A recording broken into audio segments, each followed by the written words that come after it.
Howdy, folks. Beautiful day here today. That reminds me, I got an email from somebody today saying, "What are you looking at when you look over there? When you make these videos and you're always looking over there?" It's just a window. It looks out of my little writing room above the garage, looks out over the yard and the back 40 and the granary, and I can see the chicken coop from here as well.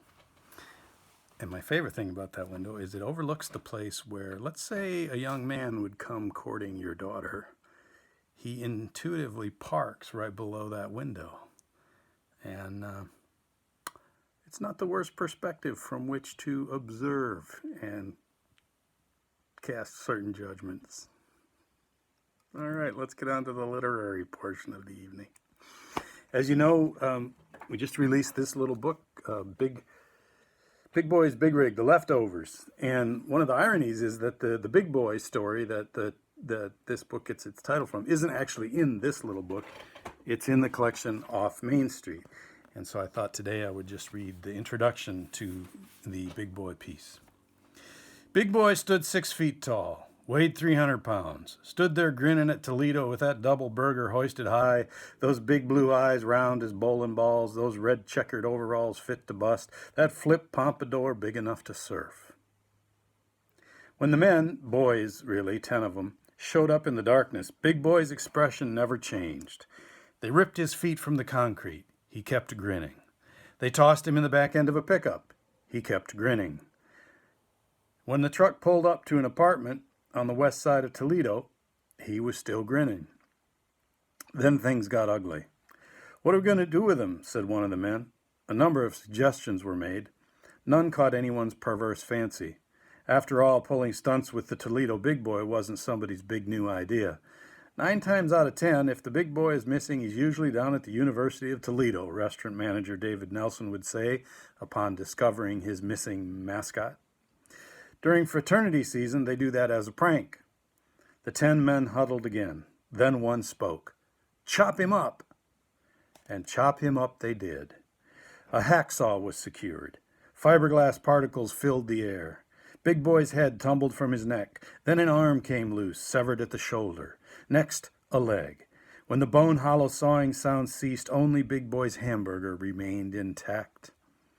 In a macabre twist, the first to learn of Big Boy's death by dismemberment, after the bandits, were members of his own family.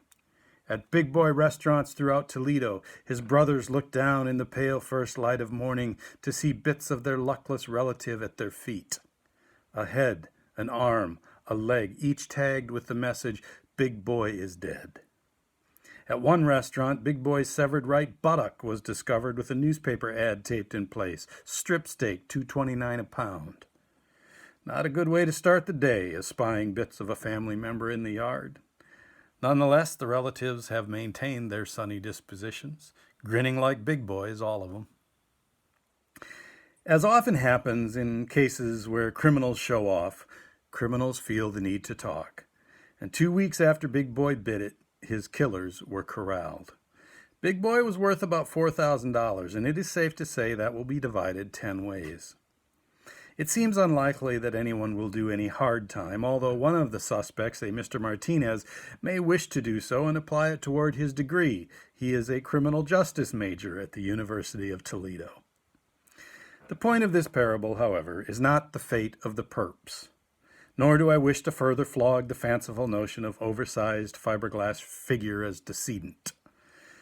The significance of Big Boy as part of colossal Americana kitsch, however, is worth pondering. Why did the abduction and subsequent mutilation of a mass-produced corporate logo attract national press attention in publications ranging from People to the New Republic? Why do we care about big things that really aren't big things at all?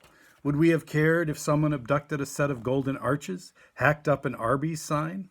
Not likely. But take an object we are all familiar with, blow it out of scale, and suddenly we are fascinated by it. But why? And then the rest of this piece goes on to explore why. We also take a little swing past the giant walk through Muskie up there in Hayward, Wisconsin. I enjoyed doing this piece. It brings back a lot of memories. Went down to Sparta where they made a lot of the the giant figures that you see around the country. And yeah, it was one of those pieces that's probably not going to win the Pulitzer. At this point, I guess it's probably out of the running. But I had a good time writing it, learned a few things.